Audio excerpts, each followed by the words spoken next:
You might not want to change the world, but you might want to change your world. Why is it that if you want to change something in your life, you're not? Now, this can be the case in many areas, including weight, addiction, relationship, jobs. You know that you need to do something, and yet you aren't doing anything. Often people are waiting for a sign, for something to happen that propels them into action and forces them to make a change. But why wait until you're in pain or upset to change? Why not change in a state of joy or peace? Why wait? What stops you from changing?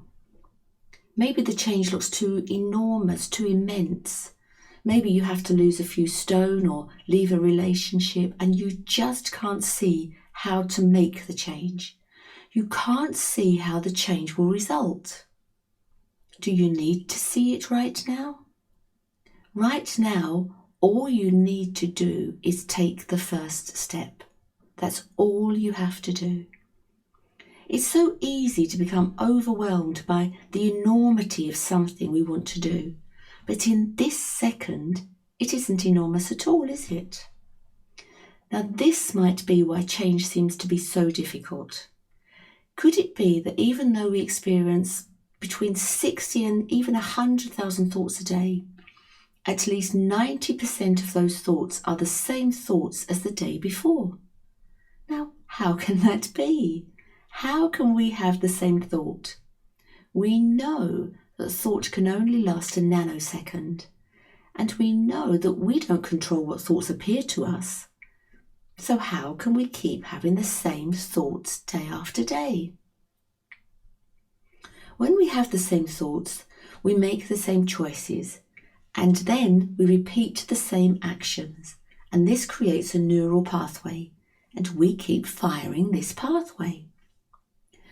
So for an example, for years, and I mean many years, even decades, I had a hot water first thing in the morning. Often I had a squeeze of lemon in the water, and this was my go-to drink, because I know that whatever you drink first thing in the morning wakes up your digestion. But then, a while ago, I woke up one morning and I wanted a coffee. I normally only drink 1 cup of coffee a day, and I often add coconut oil and a splash of vanilla to it so it tastes delicious. And then the next morning I did the same, and in a short space of time this was my first drink of the day. Well, that was a change, you might say. Very true. But somehow I found it difficult to make the change back again. As I filled the kettle in the morning, I automatically reached for coffee. I was aware of thinking that water would be better for me, but I overrode that by telling myself that I'd start with water again tomorrow. And this went on for months. My morning coffee had become a habit. Until one morning recently, I stopped myself from automatically reaching for the coffee, and I noticed what I was doing. And that morning, I opened the fridge and took out a lemon. And change happens that quickly. It's the same with every change, however big the change appears to be. Because whether this looks like a huge change like emigrating or leaving a loved one, or a small change like having a coffee or a hot water in the morning, change always comes from the same place. You. Your behaviour is only a product of your thinking in this moment, but you have to be aware of the type of thoughts you're having in this moment. When you have a busy mind and your head is full, there's too much going on, and so your subconscious takes over for you. This is why you don't have to think about driving a car or cleaning your teeth. You might have a head full of thoughts about your busy day or, I don't know, whether to take the cat to the vet, but you still clean your teeth automatically. And this is why it's a good idea to consciously notice what you're doing before you automatically fire the same neural pathway again and again and do the same things as you did the day before.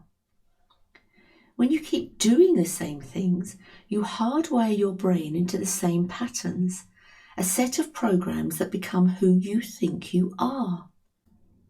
But you know that your brain can change. If the neuroplasticity of the brain can change in someone who's suffered a stroke to compensate for the lost parts, are you telling me that you can't change? Your choices physically change the brain. But you have to believe you can change. You have to accept that change is possible, or else the thought that you'd like to do something different is just swept away in the tsunami of thousands of thoughts before you can take action. When you think about making the change, you forget to focus on what you have to do in this moment. Maybe when you think about making the change, you forget to focus on what you have to do in this moment, and you go way into the future. If you think about changing your home, you might suddenly feel overwhelmed by everything that has to happen to make this possible. You think about what you have to do to your current home to make it appealing to a buyer. You think about getting rid of all the clutter and then the cost of the future surveys and solicitors and estate agents. It's too much. And so you put your dream home to one side and have to have a lie down. No wonder we worry about change. The irony is that we can't prevent change happening. Change happens in the body all the time. Our bodies age whatever we do. Our cells renew and replace. Hair and nails grow. So why do we accept change in some areas and fear it in others? I suspect it may be because we might not like the fact that our face and body age, but even with plastic surgery, there's not much we can do about it. But the type of change we're talking about now requires you to let go of your old behaviour, or when this feels difficult. Holding on to old behaviour is holding on to the past, holding on to the self you were a moment ago. You can't create change in this moment if you're repeating what you did yesterday. And the hardest part of change is not making the same choices as you did the day before. To change, you have to embrace the unknown, and this feels scary. We like what's familiar. Now, you might decide to stop eating or drinking anything except water after 7 o'clock in the evening because, well, this makes sense to you. Oh, but at 7:30, when you normally have a glass of wine or a biscuit, you start paying attention to the thoughts that tell you to, well, start tomorrow. Or you ask yourself, what's the point? And you pour that glass. You're focusing on what you think you're missing, and you're back in the past experience of what you did yesterday. And before you realise, you're doing the same things that you did the night before. But you know that if you make this change this evening, tomorrow evening will be slightly easier because you're building new neural connections. And you also know that if you keep waiting to change, you're not creating change. And please don't try to change too much at once. This is a mistake so many people make. People make huge changes and then they get overwhelmed really quickly. So make one small change. Pick one small thing that you want to change each week. And as you make changes, something wonderful will happen. You'll change.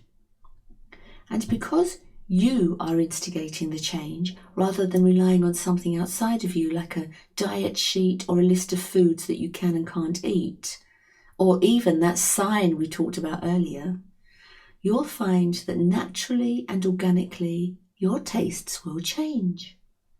And before long, your new choices will be your new normal, as if nothing changed.